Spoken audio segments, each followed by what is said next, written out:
think one important thing for this evening is that we also have expectations for all of you as the audience.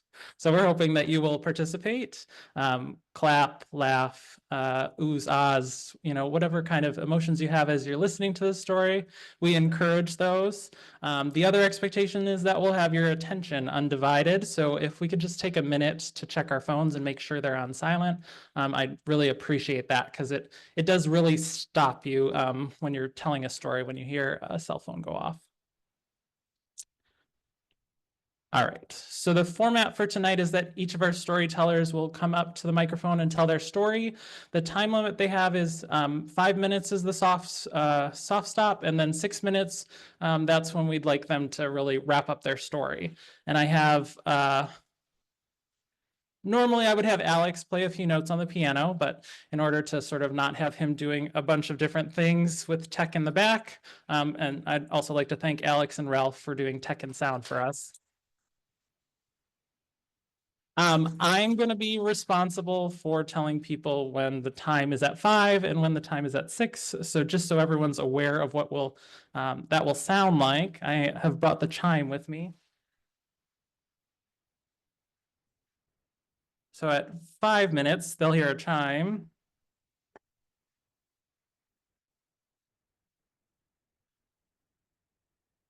And then at 6 minutes,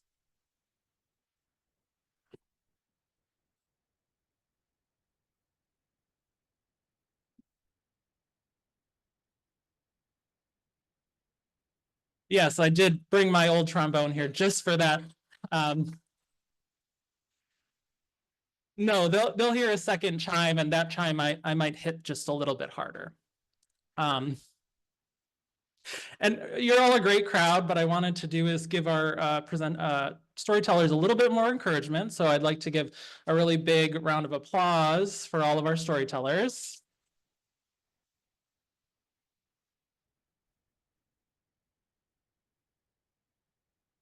Thank you for indulging me. And our first storyteller coming up to tell their story is Amy, and her story is titled The Gift.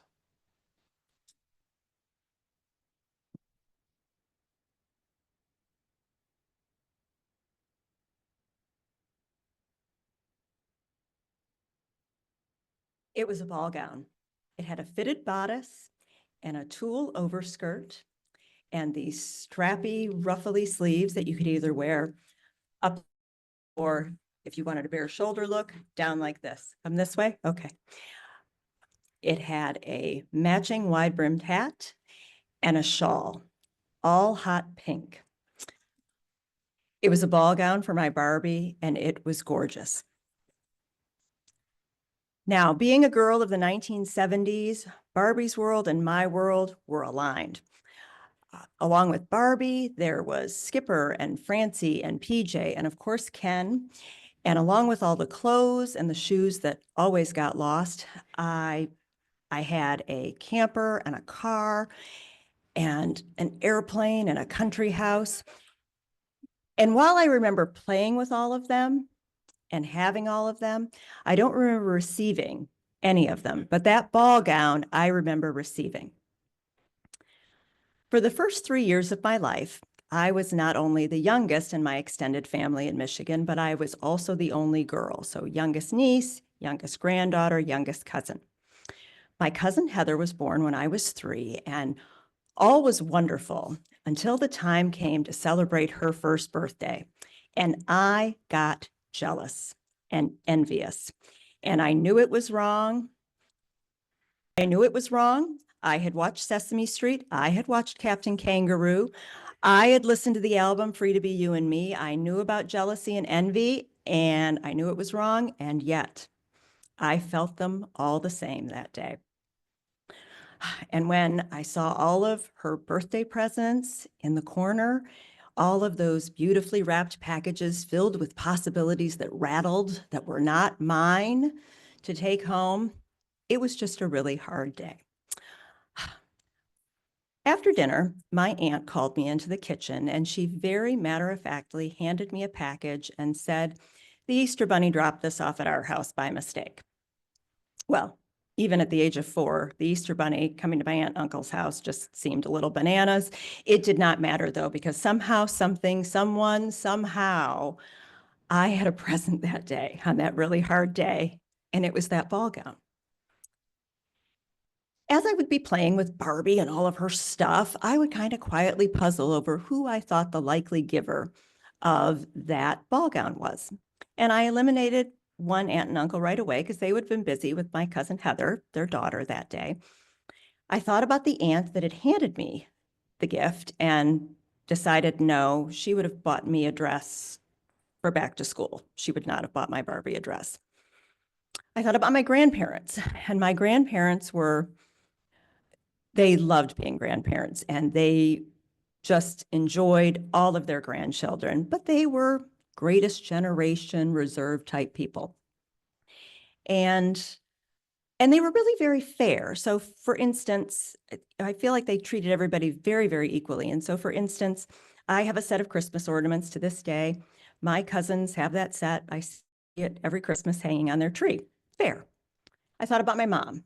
My mom was so generous in so many ways, but she would have definitely considered this birthday party and the jealous funk that I had found myself in to be a teachable moment and something to be endured and learned from, not something to be catered to. So that left my Uncle Glenn. Now, my Uncle Glenn, I thought, well, his wife is the one that handed me the present, and the party was at his house, and he and I were really good buddies growing up. So that made sense to me. It was probably my Uncle Glenn. Many years later, I'm reminiscing with my mother about the ball gown and the Easter Bunny ruse. And by this point, time has moved on, right? More cousins have been born.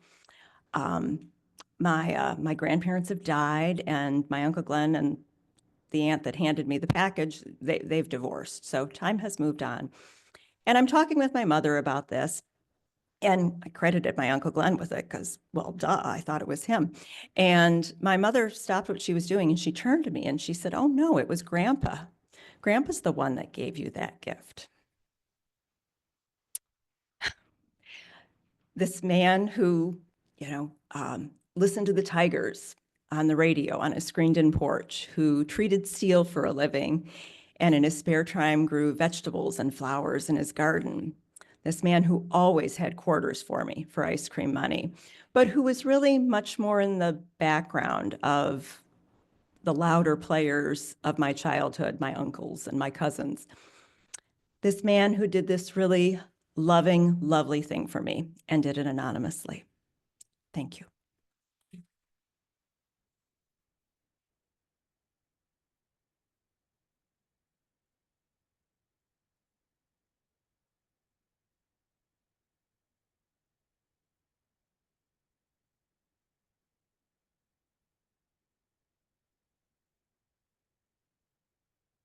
Hopefully we have people that have legible handwriting. All right, so if you haven't seen the prompt cards in the corner, the prompt is recall the first time you got away with something. And this person wrote, I took from my dad's quarters for the church donation basket. I bought candy instead. That's cute. Here's another one about money. I nicked $10 from my mom's purse, but they didn't want to tell us what they did with it. I'm going to read one more. This one's a little bit longer. So prior to cell phones, I was late for work and claimed to have gotten a flat tire on the highway and that a trucker stopped and helped me change it. Fortunately, I wasn't required to show a receipt for a new tire. That's elaborate. That's a lot to that lie.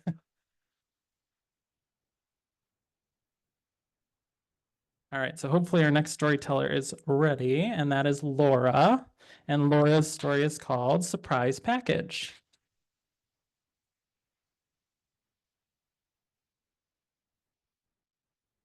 I need to. No, okay. Let me do it. Let me do it. Gonna make you do it. All right. I'm here for all the storytelling. All right. Shout out to family and friends.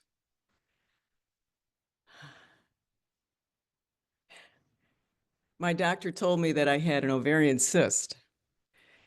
And usually ovarian cysts are benign. They resolve on their own. You don't have to do anything with them.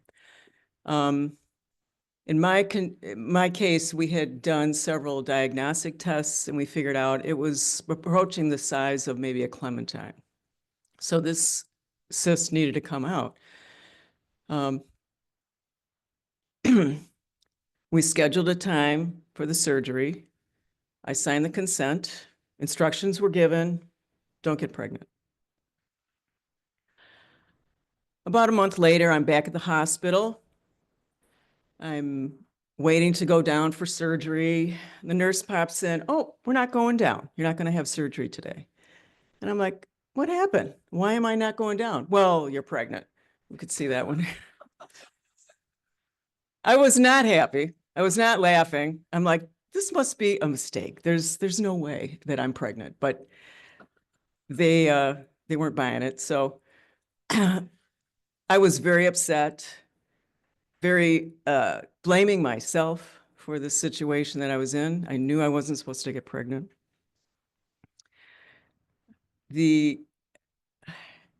But I still had to get this ovary out, or this, not the ovary, my cyst out, had to come out.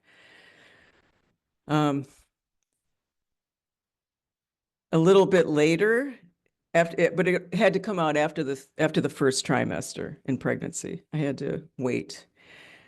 So during this, I end up back in the hospital, and I remember I'm on the gurney in my hospital gown, and they're going over this consent form with me. So they're telling me, you could die, your baby might die, you both may die, or you may never have children again.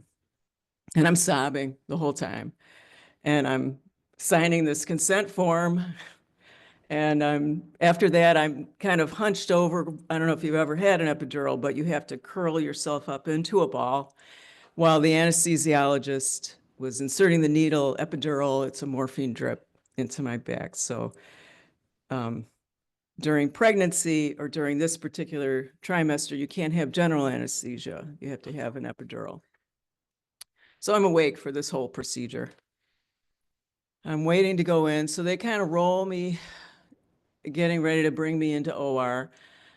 I'm on this gurney, and I remember these platforms for my arms. And I had my arms like this, and they were strapped down. I guess it's to prevent me from hitting somebody. So I go, they wheel me in, and I remember the lights. The lights were very bright, almost blinding. I remember the smell. There was alcohol and betadine and blood and God knows what else. And I'm terrified to be here. I could hear conversations, the nurses running around and preparing for the OR. I'm also naked, and I don't think they realize that I'm wide awake for this whole procedure. So I said, can you please cover me up? And they obliged as best they could. After that, I felt the pressure of the scalpel going through layers of skin, and you don't feel the pain, but you're feeling the pressure. And then hands mucking around in there, trying to dig out what they needed to get. And so the ovary, the cyst came out. It was about the size of a grapefruit. They were not able to disentangle the ovary from the cyst, so they ended up taking the ovary at the same time. They stitched me up, and all I could do was wait at that point. I didn't know what was going to happen. I was terrified that the stitches would split, because now I'm just going to keep getting bigger and bigger. I'm very upset. Several months later, I deliver the baby. He's crying, screaming, red, gooey, almost 10 pounds. Healthy. And I still have that scar. It's a long vertical scar that reminds me of what could have happened but didn't. This was no mistake.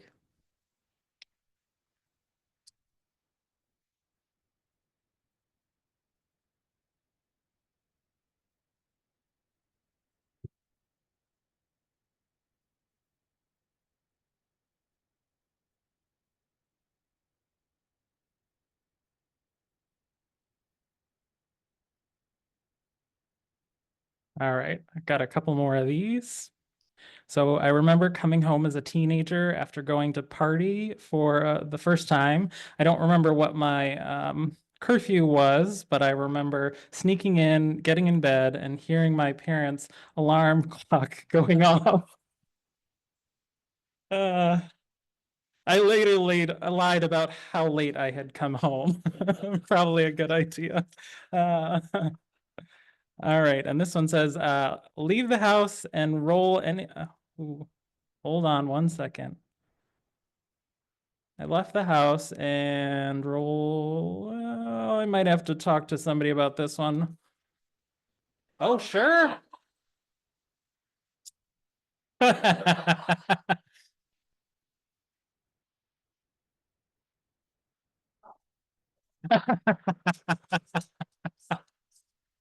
Context.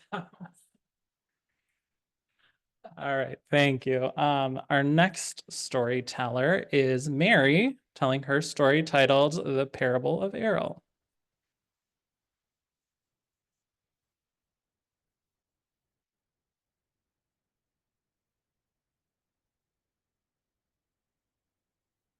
The first time I saw Errol, I was standing at our kitchen sink looking across our side yard to the street that ran between our two houses.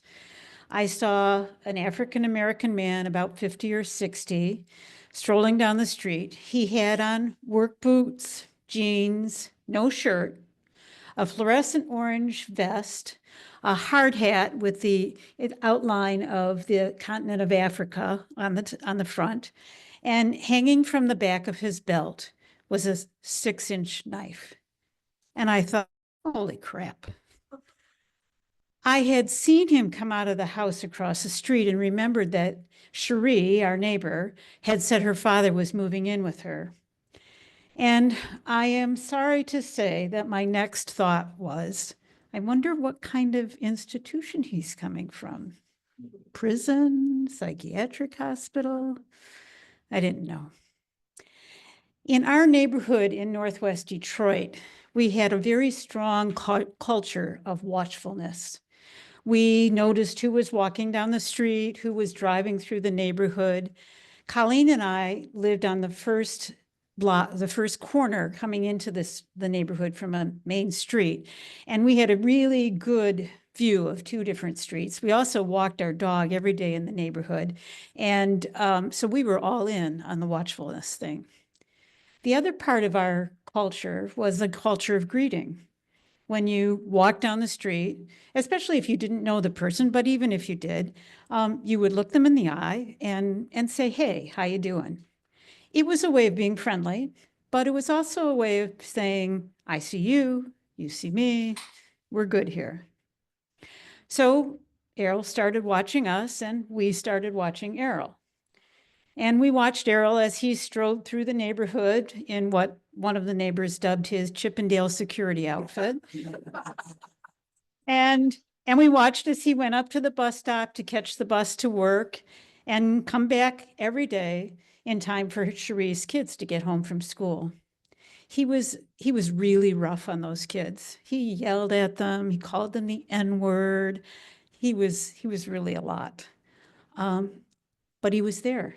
He always showed up. They could really depend on him. We watched as he worked hard in the yard with the lawn and shoveling snow and ice. He was a really hard worker. And he watched us. He saw two women living in a large house by themselves without any man. And we were mowing our lawn and shoveling a really long driveway and composting our food scraps and our leaves and working for hours in our garden. We also started greeting each other. Hey, Errol, how you doing? Hey, what you growing? Hey, you want some raspberries? You want some asparagus? After a while, we started lending each other tools if we needed them or helping each other out with chores. Eventually, the relationship kind of deepened. I remember looking outside my window one day and seeing 3 Oakland County Sheriff cars pull up in front of their house, bang on the door. And the next thing I saw, they were hauling Cherie in her nightgown and Errol in his long johns out from the house with their hands zip tied behind their backs. They went back in and ransacked the place. They punched holes in the wall, turned over the furniture. After a while, they left, not having found anything. I was horrified, and my heart broke for this proud, strong man to see him treated that way. And I was furious. I ran over there and I said, hey, I used to work with the guy that's the Oakland County executive. I'm going to call him up and tell him. And they were like, no, that's okay. I think they'd had enough attention for one day. Another time, we got robbed. A guy put a ladder up to a second-story window in the back of the house, went in, got all kinds of stuff. When he left out the front door, the alarm went off. And Errol heard the alarm and saw a pickup truck with a ladder and an insignia or logo on the side of it. He told us about it when we got home. And one thing led to another. A guy got arrested who we thought was probably the robber. And we went to trial. Errol testified for us, and he was a terrible witness. He was awful. He kept changing his story. He had perfect vision, except his eyes got damaged in the war. Anyways, the guy got acquitted. But afterwards, Errol said to us, I'm not really sure what I saw, but I really wanted to help you guys out. And we appreciated it. Eventually, Errol got a job at the corner dollar store, and he started wearing a gun in a holster, barely concealed underneath his vest. The neighbors, visitors to the neighborhood, people on Facebook were like, oh my God, what's going on with this guy? And when they asked us about it, we would be able to say, that's Errol. He's intense. He's a little bit over the top, but he's a good guy. He's really okay. He's a good guy. See, we had moved had kind of made the journey from being watched and watching to seeing and being seen. And that journey started actually fairly early when one morning we were in the garden and Errol walked by and he said, we said, hey, Errol, how you doing? And he said, morning, sisters. And we smiled.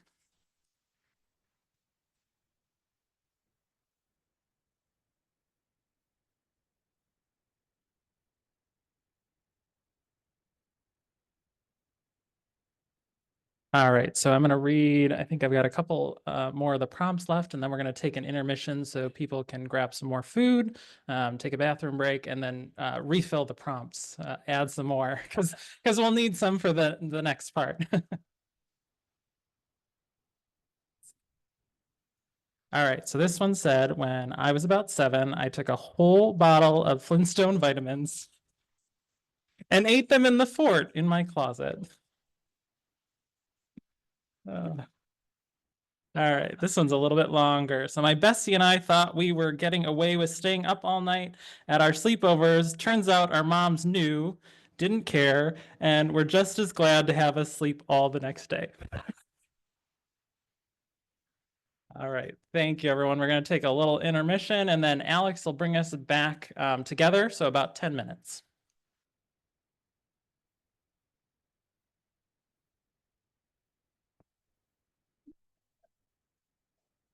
Welcome back. Are you having a good time this evening? Our next storyteller is our leader of the pack, Jake, who has organized this storytelling workshop with his story about Captain.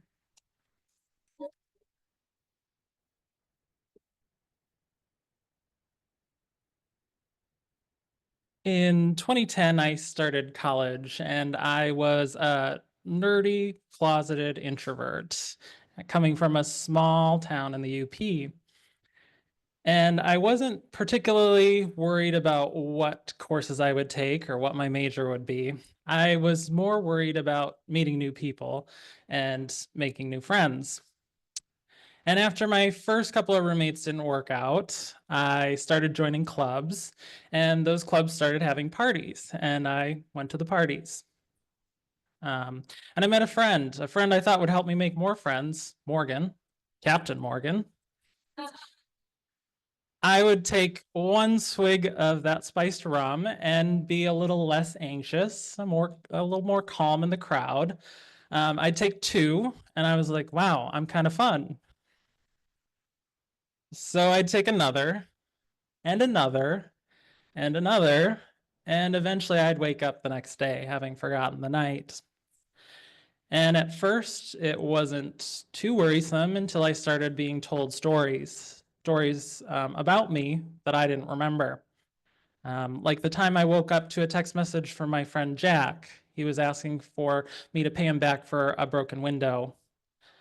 I talked to a friend, and she said that I had gotten too drunk and I had fallen down a couple steps into a window. Thankfully, I was uninjured, but shamefully, I started to avoid Jack, and I never repaid him or his roommates back for that window. Or another time, I woke up to a voice message from the police department. They explained to me that my car had gotten tipped on its side, but thankfully, my friends were able to tip it right side up. And you might wonder, where was I during this time? I had walked across campus in search of a woman that I wasn't interested in, who probably wasn't interested in me. And those friends explained to me that I had gotten too drunk and they had shoved me in a cab and sent me back to my apartment.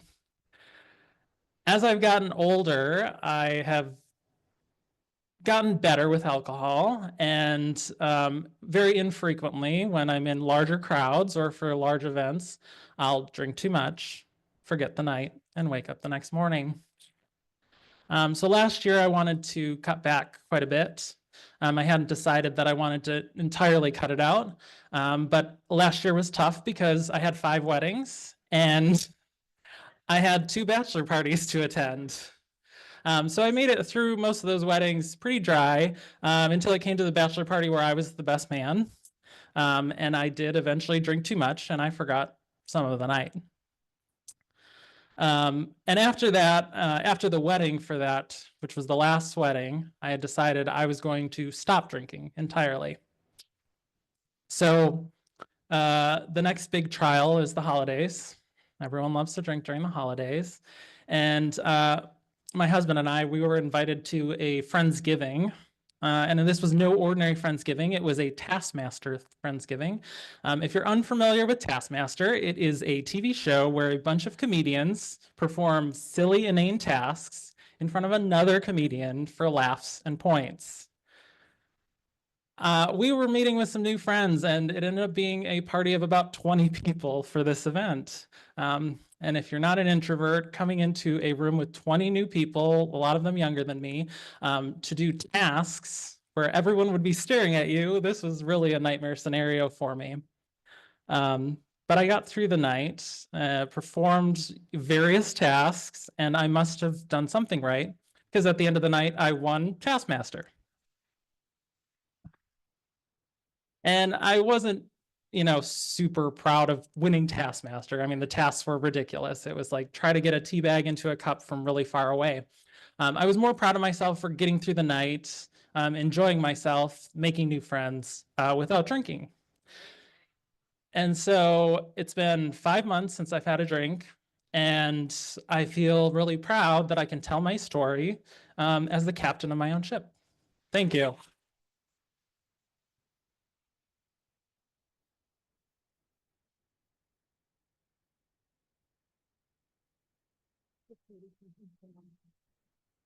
Did I come at 4:30? Yes. Oh. All right. That's just me being a good leader and showing them that you can do your story in time. It is really tough, I will admit, to cut from stories. So all of our storytellers have had a time trying to cut out things to get into that time frame. So I really appreciate them. And it also is a moment of vulnerability. So thanks to all our storytellers. I'm just trying to transition into my role as MC again. Takes a minute. All right, so we've got a few more of these. I'm going to try and get through all of these in between our next storytellers. So Okay, I'll look at that one when I'm doing the other three things I need to do. All right, so recall the first time you got away with something. 8 years old.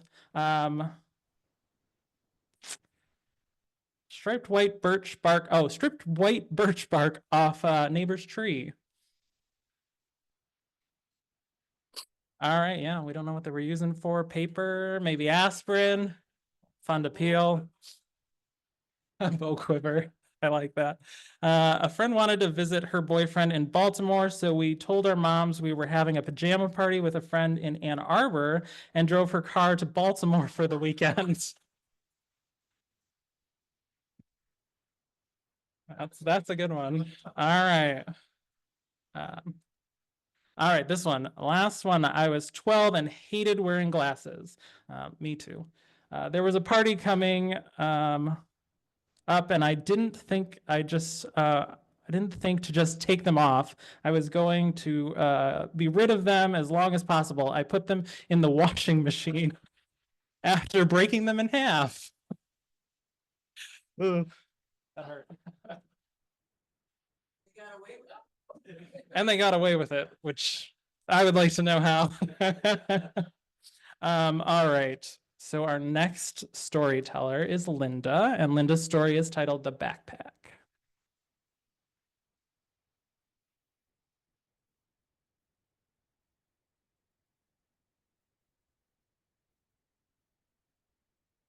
So am the oldest of three girls in my family, and I was kind of an anxious growing up. I was the best thumb sucker ever.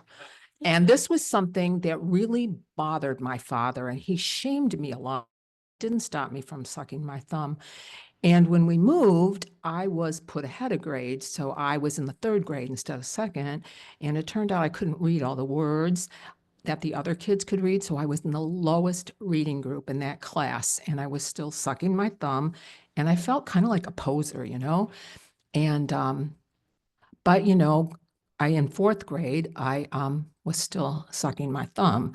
And my parents worked with my teacher to have the whole class turn around and look at me one day while I was sucking my thumb. And that happened. And I was humiliated and embarrassed. And again, I felt like just this outcast. But I was a resilient kid, you know? And I make it to middle school. And I find out that I have to go to speech class because I had a lisp. And I'm like, what the hell is that, you know? But anyways, I needed something for myself. And I thought, the band, I'll join the band. And nobody in my family played an instrument. But I thought, well, I could do this, you know? So I said to my parents, I want to play an instrument. And my dad said, you know, you're just going to quit. And anyways, we don't have the money for that. And I thought, well, okay, you know, I mean, what are you going to do, you know? But like I said, I was a resilient kid and I powered on. I get into high school and I'm a good student, right? I study all the time. I'm in the Honor Society and I make it to 12th grade. Fast forward 1968, and my teacher says to me, Linda, where are you going to go to college? And I said, well, you know, my parents didn't go to college. It was never discussed in my home. So I didn't have any goals to go to college. And she said, you know, you're college material. You really ought to talk to your parents about this. So I did. So this is how the conversation with my dad goes. You want to get a husband and get married. You are going to become communist like your cousin Nora. And I said, no, you know, I think I want to go to nursing school. And he goes, that is a bloody job. You're going to hate it. And I thought, well, whatever, you know, but I went ahead and I applied. I got into college, and to my dad's credit, he paid for me to go to college. And I graduated with honors. I got a job out after college, and I met this guy. And he liked the outdoors, something I was pretty unfamiliar with because I think I studied all the time. And he took me on some camping trips, and I had a pretty good time. And one weekend, we decided, he asked me, would I go for this little backpacking trip to the Jordan River up north? And I said, okay. And you know what, you guys? It was the greatest trip because the fall colors were at their peak. And I had never seen anything so beautiful in my life. And I was really excited about this. And I just felt this a feeling of joy. Anyways, So he says, well, maybe the next time we could go to Lake Superior Provincial Park and backpack for a week. And I'm like, okay, this is something that I hadn't done. Nobody in my family had ever done this. And, but I was going to go. So I get my new hiking boots, I get a backpack, I get a new sleeping bag, and I'm all ready to go, right? And we drive up there. In the morning, we're going to pack into our backcountry campsite. And I realized this trip is going to be a little bit more difficult than any hike I've ever done, because we're on the foothills of the Canadian Shield, right? And it's pretty steep and it's pretty rocky. But, I'm going to power on, and, he's coaching me along, how to go down these switchbacks and how to keep my pack on my back so it doesn't, throw me off. And after some time, we get to this overlook, and it is beautiful. There's a lake below with loons in it, and they're singing, and there's the forest, and it's beautiful. And I see the lake, and it's like, I'm like elated by this whole experience. I feel this connection with nature that I had never felt before, and I'm loving it, and I'm just really excited. So we carefully hike down to the beach, and we are alone. Like, there's nobody on Lake Superior, right? And it's beautiful, and there's a river flowing into the lake, and there's fish in the river. And I said, so where are we going to camp? And he said, we're going to ford the river. And I'm like, what? And I feel the world is just dropped, like I have this fear and like, what's going to happen? I can't do this. What's going to happen to my hiking boots? Am I going to fall? Am I going to be carried out to Lake Superior and no one will ever find me? And I'm crying. And I said, I can't do this. And he goes, you can do it. And I said, no, I can't. He goes, well, I don't know how you're going to get there because I'm not going to do it for you. So I decide through the tears and all that I'm going to follow him across this river. Now, mind you, it's only about 70 feet across and it's not over my head, but I put that backpack on top of my head. I'm carrying it across the river behind him. And I get to the other side and I've done it, and I feel like just facing this thing in my life that I had no experience, any kind of resource for, and doing it, I felt like it was a life-changing event. And that story has stuck with me for the rest of my life. Every time I felt something I couldn't do, I went ahead and thought about this story. Thank you.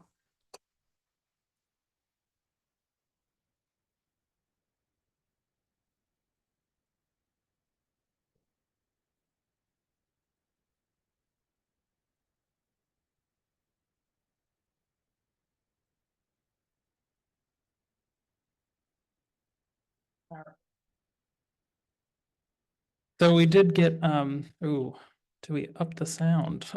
We did get a response on Zoom to our prompt, so I wanted to read that one out. When my parents had a party, my sister and I would sneak into the kitchen where there wasn't an adult around, eat the hors d'oeuvres, and then climb up on top of the refrigerator to hide when we heard someone coming.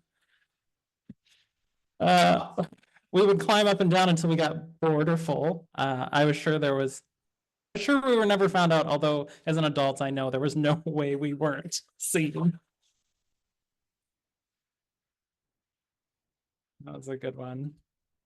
All right. Let's see this one. Friends of mine went on an overnight trip for school, or at least that's what we told our parents. We really broke into the house of a friend whose parents were away by climbing in the balcony and spent the night there. We were 12. A little surprise at the end. Don't expect that from a 12-year-old. I like this one, short and sweet. Stole a lipstick when I was 4. It's cute. I got a I got a job as a professor without ever going to teachers college. All right. A little bit of fraud.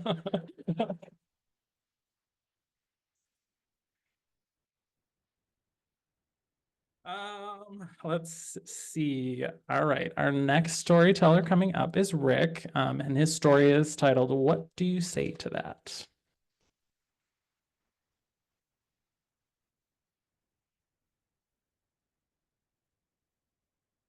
Sorry, but we're going to change the mood a little bit. There's a saying in prison. Everyone has a story and everyone wants to tell it. Early in my career, I remember one prisoner in particular, older gentleman, came up to me and thought I should know why he was innocent. And he explained that he had gotten out of the shower, put on his robe, and when he walked out, his grandchild pulled back the robe and sexually molested him. The child was a toddler. And what do you say to that? And I didn't know. Later on, a prisoner came into my office. He was a new prisoner. He was serving for a rather notorious crime at the time. He and his partner killed two young girls and stuffed their bodies under a park bench. He said he was having a hard time adjusting because other prisoners were harassing him. He said, I need to change my name so they'll leave me alone. All I want to do is smoke my cigarettes and watch my TV in peace. And what do you say to that? So I looked at him and said, well, you can petition the court to change your name. But in 6 months, you're not going to have to worry about it. They'll forget about it. The parents won't, but the other prisoners will. Another part of my job was investigating misconduct by staff. A local cell phone company brought to our attention that one of our employees had in a cell phone to trade in. And on it, they found pictures of what appeared to be a prisoner who was bloodied. His cell was bloodied. Well, in prison, you're not allowed to bring in a cell phone. So I did the investigation. I sent him the questionnaire saying, it appears you've been bringing in your cell phone. I didn't tell him I had pictures. His reaction, and it was a written response. He was off on sick leave. His written response is, that's a lie. I'm tired of you guys messing with me and I'm going to sue you. At the hearing, he maintained that position until I pulled out the pictures that were on his cell phone. And they included selfies of himself in uniform in the staff lounge. And his response to that was, if I knew you had the pictures, I wouldn't have lied. And what do you say to that? I didn't have to say anything because falsifying a document is immediate termination. Another one of my responsibilities was working cold cases. And we finished one in which a prisoner had been convicted of killing 6 people over a period of 15 years, including a baby. But he didn't plead to the baby. That was one of his contingencies for taking the plea bargain. And afterwards, the family gathered with me and the other investigators. And one of them came up to me and said, my child is dead. And this guy gets to spend the rest of his life going out to the gym, lifting weights, watching TV. And I'm stuck with this. It's not fair. And what do you say to that? Well, I looked at him and told him, there's 2 things that are going to happen. One, in a few years, someone's going to be reaching over and grabbing his cookies out of his tray because he has aged and he's no longer the tough guy he used to be. And at that point, the rest of his life is going to be in fear and terror. And he's going to realize he's going to die alone in prison. And the other thing, and it's up to you, but you can try forgiving him, because doing that is going to empower you and allow you to move on with your life. And the final story is about a young lady named Cindy Zarzicki, another cold case. She had gone missing 23 years earlier. And we had the prisoner, and after investigation, we were able to convict him of that crime. And after the conviction, he took us to her body. I was invited along with the rest of the crew to the funeral. I'm standing there next to her casket with my hand on her casket. And the father comes up to me and he said, every day for 23 years, if we saw a woman that would be her approximate age with blonde hair, we'd have to stop and look. Is that her? Every day for 23 years, that's what we lived. And now we don't have to anymore because you brought her home to us. And I want to thank you for that. And what do you say to that? I didn't know.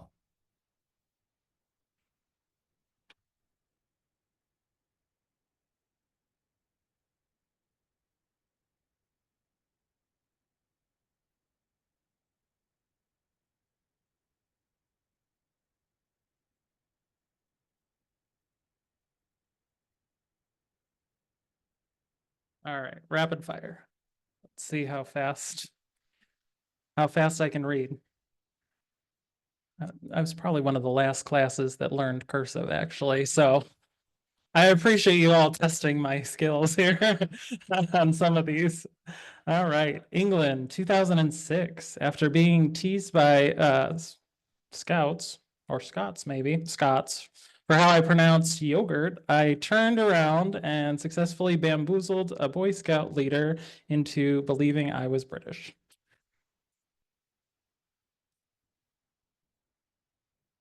All right, somewhere between 11th and 12th grade, dated someone I knew about. That's skills. All right, hiding a couple of my uncle's Playboys in the garage. That is, oh. It was 4th grade, the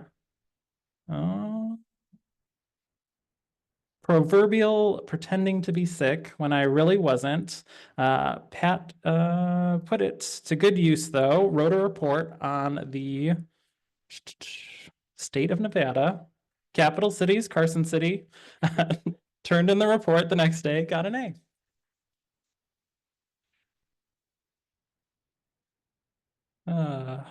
We told our parents we were staying at the home of a friend whose parent was out of town, then climbed in the balcony. Okay. Yeah. All right, thank you all. I think I got through all of them, but I might have mixed up some of them, so I'm sorry. Our last storyteller for the evening is Diana, who's been patiently waiting to tell her story, I'm sure. And her story is titled That Sinking Feeling.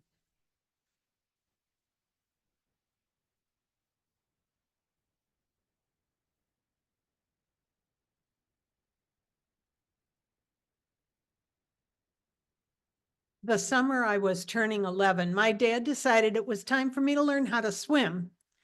And I was pretty excited about that. I had a goal, but I was also nervous because when I was 7, I took swimming lessons. And the only thing that I learned was I was the only kid out of all the kids taking swimming lessons that couldn't float.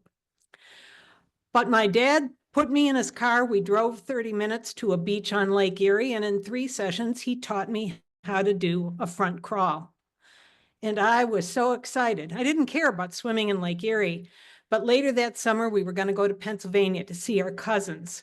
And I was going to, for the very first time in my life, swim all the way across the swimming hole and get out on the big rocks on the other side where my big cousins would hang out.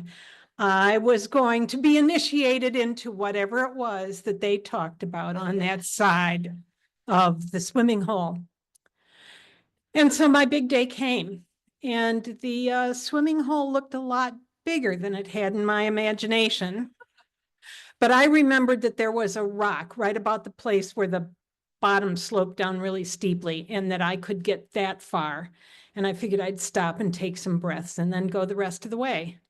Well, I got that far and was increasingly nervous and thinking about it. And then all of a sudden I slipped and fell off the rock and plunged straight down into the water. I started to kick furiously and I could get my head up out of the water, but I couldn't figure out how to get my feet behind me to make any forward motion. So I was doing this, but I was staying in one place. And 4 times I tried to get my feet behind me and I just couldn't do it. And after the 4th try, I just gave up. I just sank below the water and I was just dangling there below the surface of the water. And it didn't take a long time for my cousins to notice that I disappeared, but it was long enough for me to think, oh, I guess I'm gonna die here. And then all of a sudden I felt my cousin's hand on the back of my swimsuit and he hauled me up to the surface. As soon as my head hit the surface, I started swimming, not towards the rock with the big cousin, but towards my shoes and my towel. And as we all were in utter silence, I started the walk back to my aunt's cabin and prepared for life as the girl in the shallow end. I got through high school fairly easily because pools weren't a big part of my community. But when I got to college, my 2nd semester, I had to take a phys ed class. And nothing really appealed to me. I did not want to play volleyball. There were just things that I didn't want to do. And then I saw a swimming class for non-swimmers, beginning swimming for non-swimmers. And I thought, chances are I'm not going to learn, but I'll try. So I signed up and I went in, and in those days, the classes were not co-ed. So there were like 20, 18, and 19-year-old women there. And this short, broad, gray-haired woman, kind of looked like I do, was our instructor. And she told us that she expected that we were probably pretty nervous when she looked at the pool, but she was going to teach us how to swim. And I thought, you haven't met me yet. For the first 2 sessions, we didn't do anything about swimming. We played stupid games in the pool. We did relay races and all kinds of goofy things. And I remember so much laughing that took place in the pool. And then came the day she told us for the first time that we needed to go into neck-high water. We got to choose our own level until then. And she said, okay, ladies, I want you to all lean back and float. I knew what was going to happen. I leaned back and promptly sank. I had about this much out of the water. And I thought, okay, now I'm going to flunk the class, right? I flunked floating once before. And I hear her voice say, oh, look, ladies, we have a vertical floater. And I said, that's a thing? This is okay? And she said, that's what your body does. And all of a sudden, I wasn't a failure. And in the next class, I jumped into water over my head. I dove off the side of the pool. I got so far as even reluctantly diving off the diving board, learned how to do rhythmic breathing in a crawl, learned that if you just roll over on your back, you can swim forever. And when the time came at the end of the class to swim the length of the pool, only one person in the class couldn't swim those 75 feet, and it wasn't me. I never became a strong and confident swimmer, but my kids did. And I was their first teacher. And we started with silly games and laughter.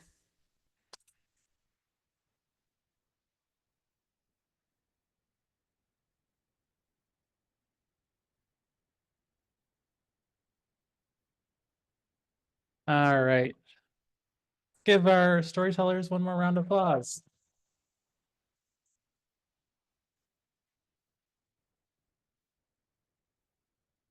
Thank you all for going on this journey with us.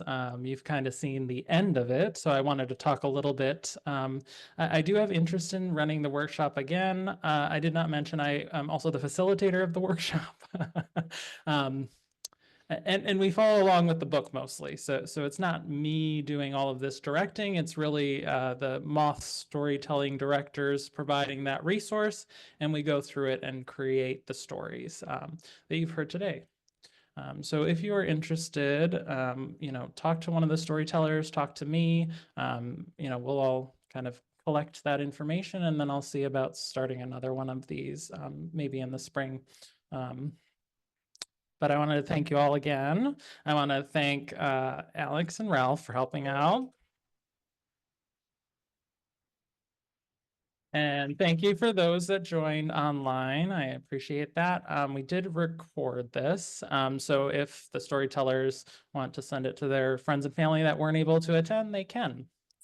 And I think the last thing we're going to do in closing is we're just going to have the storytellers come up again, and we're going to take a photo. And then if anyone is willing to help us, we need to rearrange the tables and some of the stuff for service on Sunday. So thank you.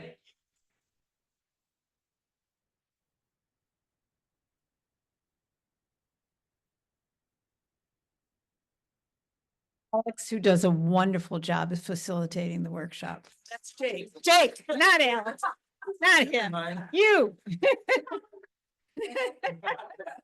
Fair enough. Oh, yes. And one other thing before we take the picture, food, please do take some of that food with you if you're interested. Snacks at the end.